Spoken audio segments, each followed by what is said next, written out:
Fala pessoal, tudo bom? Hoje eu vou falar sobre dividendos, né? Sobre juros sobre capital próprio, né? O que que é isso? Na verdade, isso é o lucro que a empresa tem e repassa aos seus acionistas, né? Aos investidores, do maioritário até o minoritário, tá? Todo mundo. E como que funciona, né, esse repasse? Então tem essas duas maneiras que eu falei. Dividendos, né? O que que seria o dividendos?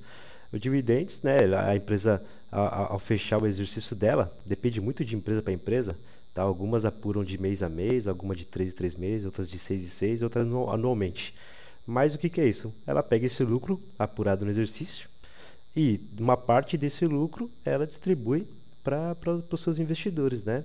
Então tem empresas que dão mais, tem empresas que dão menos, tá?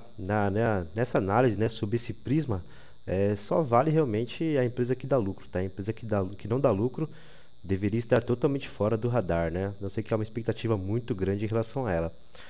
E o juro sobre capital próprio, mesma coisa. É um repasse também que a empresa faz aos seus acionistas, só que o juro sobre capital próprio, ele é retido, ele é tirado do caixa, ele entra como despesa para a empresa. Então ela gera imposto de renda, tá? Então você ofere esse juro sobre capital próprio, só que você paga 15% de imposto de renda sobre ele. No caso do dividendos, não. Como o dividendos já é sobre o lucro líquido da empresa, então não. Então ele é isento do imposto, porque senão seria dupla tributação. Mas onde que diz isso? Como é que você sabe? Então tá aqui, né, na Lei 6.404. Estou aqui no site do Planalto, mas eu vou lá direto. Vamos lá, artigo 17.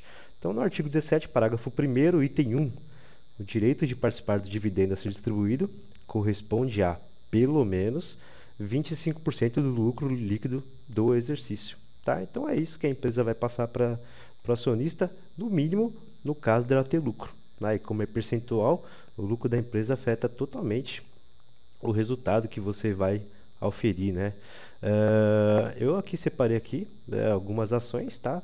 Que dão lucro, tá? E que são aí geralmente as queridinhas aí do pessoal, tá?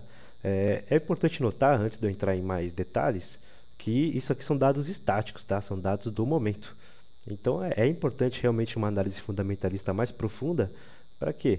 Para que você confirme que o que está acontecendo continue a acontecer, tá? Ao primeiro sinal de que eventualmente as empresas deixem de dar o lucro obtido, né, você teria que remanejar sua carteira para ativos mais interessantes, né? A expectativa realmente muito ruim, né, mais recentemente, com a mudança da política em energias. Por quê? Por causa que as empresas de energia devem ter um lucro muito abaixo do que geralmente elas têm. Então elas devem repassar o lucro ao investidor também muito abaixo do que geralmente repassa, tá? Então isso, né, o mercado está precificando realmente que as ações das elétricas, a maioria delas estão em queda, tá? Então quando a gente fala de análise fundamentalista, que seria uma operação mais focada no longo prazo, não deveria impedir você de remanejar sua carteira, tá? Não tem problema nenhum. Né? Quando a gente pega aqui o caso da Vale, né, qual que é a informação mais importante aí para você, ou pelo menos a mais à vista, que salta aos olhos? É o dividend yield, né? O que é dividend yield? É o lucro por ação, né? Então, aqui, ó, até diz aqui, dividendo pago por ação, dividido pelos preços da ação. É o rendimento gerado para o dono da ação pelo pagamento de dividendos, né? Então você tem aí, no caso da Vale, 6,8%, né? Você pode até falar, pô, 6,8% é menos que a renda fixa. Mas aí que está o pulo do gato, né? 6,8% é o que pagou nos últimos 12 meses ao acionista, ao investidor. Mas a empresa teve um lucro maior que isso, né? E para onde foi esse lucro? Grande parte pode ser na aquisição de ativos, ou outra parte investimento em pesquisa. A expectativa é que isso gere algum resultado. Gerando algum resultado, o patrimônio da empresa deve aumentar. E além do próprio fator da inflação, então a empresa deve ter os seus ativos inflacionados, né, pelo preço de mercado.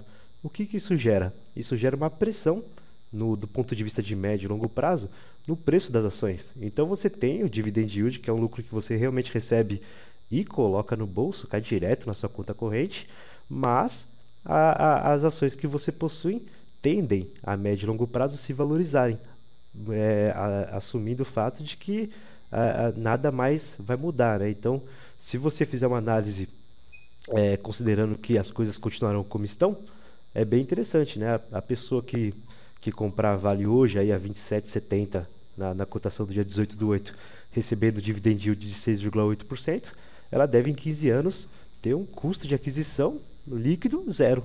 Zero por quê? Porque o que ela recebeu em dividendos anulou o que ela gastou comprando as ações. E as ações ainda vão ter algum valor, tá? É até curioso notar isso, porque quando você recebe os dividendos e o juros sobre capital próprio, esse preço, esse dividendo que você recebeu, sai do valor da ação, sai da cotação. Então vamos supor que uma determinada ação esteja valendo R$30 e paga R$1 de dividendos. Amanhã ela vai abrir, considerando todas as outras condições que afetam o preço do mercado constantes, ela deve abrir a 29. Ou seja, esse R$1 que ela vai te pagar em dividendos vai sair do valor da ação realmente. Só que, qual que é a tendência? Que o mercado vá aos poucos embutindo novamente esse valor dos dividendos que receberá. Tá? Então já há essa expectativa de que a empresa vai ter um lucro no final do exercício, seja 3, seja 6 meses, seja um ano, e aos poucos o mercado vai incorporando esse dividendos diluído ao longo dos pregões do dia seguinte a data de referência para pagamento de dividendos até o próximo, vai incorporando a apresentação. Né? Se não fosse assim, né, quem comprou as ações da Vale em 2002, né, hoje, né, a ação deveria valer zero, porque a empresa já pagou em dividendos o próprio valor da ação. Só que isso não aconteceu. Ou seja, o cara que comprou em 2002 tem um custo hoje de zero, né, para as ações da Vale. O que, em alguns casos, algumas situações, pode ser bem interessante. Você tem que adicionar, então, o dividendo que você recebeu, tá, que você recebe a cada exercício, mais a pressão, né, a expectativa de que o preço da sua empresa naturalmente inflacione, mais a expectativa de crescimento, ou seja, vamos supor que o mercado da Vale aumente, então há uma expectativa de crescimento em relação a ela, ou que ela gaste menos, então há uma expectativa de que o lucro da empresa aumente. E a própria valorização das ações em virtude da solidez que ela tem, tá? Do rating que ela tem, da classificação que ela tem. Então, todas essas informações que eu te passei, todos esses fatores combinados, te dá uma projeção de crescimento e faz com que você faça uma operação realmente de longo prazo. Principalmente, como até é o caso da Vale atualmente, o preço sobre o valor patrimonial é de 0,98, ou seja, você não está pagando caro pela empresa. O que está afetando aqui realmente é a expectativa de crescimento, que no caso do mercado chinês pode começar a ser ruim, pode entrar numa estagnação, tá? Mas não crescer aos mesmos passos que anda crescendo. Por isso que vale sempre você analisar, e no nosso módulo sobre análise fundamentalista a gente vai fazer um estudo profundo, tá? Então esse trabalho de garimpo de ações que pagam dividendos, que são lucrativas, é uma coisa que tem que fazer com muito cuidado, analisando um conjunto enorme de fatores, tá? Mas falando em dividendos, né, não tentando ampliar muito o tema, então você clica aqui, né, dados históricos, proventos. Aqui no proventos você tem o histórico completo do que a empresa anda pagando em dividendos, do que ela pagou ao longo da história dela, tá? Inclusive, isso aqui é um sinalizador muito interessante, por quê? Porque vai te mostrando como que anda o resultado da empresa, né? Então a empresa está gerando mais lucro, está gerando menos lucro, e você consegue acompanhar isso e ver se ela está numa curva ascendente ou descendente, né? Então eu separei aqui também a Ambev, ó. Então no caso da Ambev, o dividend yield dela está um pouquinho baixo, né? 3,4%. Mas por quê? Porque a empresa está muito cara, a cotação dela está muito cara, né? Tanto que o preço sobre o valor patrimonial está 6,21. Então tá caro. Então é uma empresa boa, empresa lucrativa, tá? Tem um resultado realmente muito alto, mas em virtude do preço da ação estar alto, você tem um dividend yield baixo. Tem um dividend yield baixo por quê? Porque estão negociando a ação a um preço muito alto, né? Então o resultado que gera por ação é baixo. Só que a expectativa dela é muito grande, né? Porque é uma empresa que praticamente domina aí o mercado de cervejaria, tá? Achar a condição ideal realmente é sempre muito difícil. Você achar uma empresa que esteja sendo negociada a valores baixos, que pague, né, uma distribuição de dividendos alta e que há uma expectativa de crescimento, é uma combinação muito rara, tá? Geralmente a gente pega a melhor situação possível. Somado a isso, você também pode alugar suas ações. Então você vai continuar recebendo os seus dividendos vai continuar recebendo juros sobre capital próprio, continua mantendo aquela expectativa em relação à empresa e você ainda tem um plus, né? O que é esse plus? É a alocação de ações. Então você deixa para os especuladores lá que querem fazer operações mais constantes, mais diárias, para eles alugarem suas ações e vão te pagar por isso. Então, como a sua visão é de longo prazo, é bem interessante. E no caso de você, por alguma razão, alguma mudança nas condições atuais, resolver desfazer da posição, seja até para entrar numa outra oportunidade mais interessante, você faz. Então, o trabalho do fundamentalista, ao passo que é de longo prazo, no sentido de expectativa de resultados, ele é de curto prazo no sentido de estar sempre reavaliando as suas posições, sempre procurando outras oportunidades. E dessa maneira, ele vai distribuir a sua carteira, mantendo uma quantidade interessante de empresas em sua carteira, tá? Mas eu recomendo 5, no máximo 10 empresas, até para aquela questão que eu falei na outra aula, de você ser especialista no ramo de atividade da empresa, na situação da empresa, na realidade dela. E o que acaba sendo bastante interessante, por quê? Porque você faz essa distribuição, faz esse equilíbrio entre o número de ações que você opera, que você atua, que você é sócio, que você tem em carteira, e ao passo que alguma delas, seja por qualquer razão, seja por conjectura ou seja por mudanças na política em relação ao investidor em especial da empresa ou até na sua política de investimento, você diminui a exposição a ela e entra em outra, ou aumenta a sua posição em outra, ou entra numa nova oportunidade. Então, esse balanceamento é muito importante para que você não fique exposto exageradamente numa empresa que não te dá as mesmas condições que te deu quando você comprou primeiramente, tá? Então aqui, no caso da Ambev, vamos para a próxima.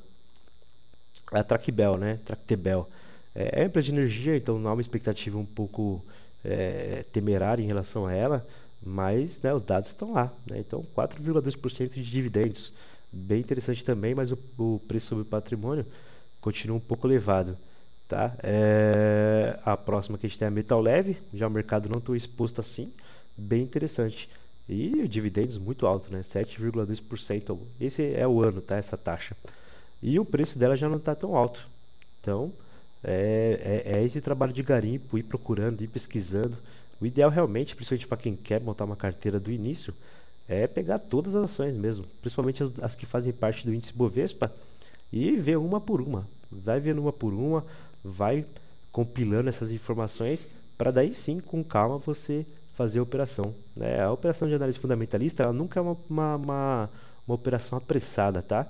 É melhor você atrasar a montagem da sua carteira uma semana do que ter dor de cabeça com uma empresa virtualmente aí para a vida toda, né? E a Vivo, né? Vivo através da Telefônica, né? Mas embora seja Vivo, ainda é negociado em nome da Telefônica. Também tem um dividendo muito alto, 8%. E o preço sobre o valor patrimonial bem interessante, aí próximo de 1. Né? É um caso aí que também merece ser melhor analisado. E a STT, né? As empresas públicas, geralmente, elas pagam bons dividendos. Por quê? Porque elas não têm muito o que investir, não tem muito para onde crescer. Então, grande parte do seu lucro é distribuído para os acionistas. Só que isso significa que também o lucro dela nem sempre é tão interessante assim. Ou seja, a empresa não tem capacidade nenhuma de crescimento, não tem para onde crescer. Quando você pega uma empresa como a STT, né, Eletropaulo, você não tem. São Paulo é do tamanho que ele não deve crescer mais. Então, realmente, a expectativa nesse tipo de empresa é embolsar os dividendos mesmo. Tá? Uma coisa também interessante que o fundamentalista pode fazer é pegar esses dividendos e comprar mais ações. Então, ao passo que ele não pega esses dividendos e coloca numa outra carteira, num outro fundo ou num resgata realmente, mas ele faz diferente. Pega os dividendos e compra mais ações. Então, ele, em longo prazo, ele vai ter um grande volume de ações e compradas, grande parte delas, com os próprios dividendos que ela recebeu, o que também pode ser bem interessante. Esse trabalho de garimpo, eu fiz aqui uma análise bem preliminar para você entender a dinâmica da coisa e como que funciona. Mas é preciso fazer uma análise muito, muito cuidadosa, porque você sempre tem que considerar a expectativa da empresa. E isso aí você vai precisar de muitas informações. E também tem que ter o hábito, sem sombra de dúvida, de acompanhar e assistir todos os press releases da empresa, tá? Todos os relatórios da administração também. e ler e entender tudo que elas estão falando, tá? O que está acontecendo com a empresa, qual a expectativa dela. Uma coisa muito legal que dá para fazer com empresas multinacionais como a Vale é o quê? Você vai ter uma expectativa que a própria Vale faz em relação ao mercado internacional, principalmente em mercado de minério de ferro. Leia também o que as concorrentes dela falam, tá? A BHP Billiton, por exemplo. Lê o que outras pessoas que não relacionadas à Vale, um outro analista, desse ponto de vista fundamentalista, fala sobre a empresa. E esse conjunto de informações, tá? E você tendo esse cuidado, essa cautela de ler e realmente compreender tudo o que foi dito, te dá uma segurança de que não, dá para continuar. E começou a dar sinais de que deve mudar a política de dividendos, deve mudar a política da empresa, tá? Às vezes até uma mudança na diretoria ou na presidência da empresa. Se isso for um sinal negativo, tá? Não tenha receio não. Vende aquelas posições e entra em outra operação. Ou reajusta a sua carteira ou incorpora uma outra ação que esteja mais interessante naquele momento. E assim vai. Então, ao longo do longo prazo, você vai fazer uma série de ajustes que, numa expectativa de 10, 15, 20 anos, vai te gerar um patrimônio interessante. Tá? A gente fala muito do Warren Buffett, que é um grande investidor realmente americano, que opera dessa maneira de longo prazo. Só que ele tem esse hábito de ajustar a sua carteira. Tá? Então, operar a longo prazo não é um casamento com a empresa. Não. É você realmente ir acompanhando a situação e ao menor sinal de que a empresa está tendo problemas, você sai antes que seja tarde demais e você tem uma depreciação do patrimônio que você tem. É isso aí. É uma aula mais simples, é uma aula mais leve, mais tranquila, no entanto muito importante.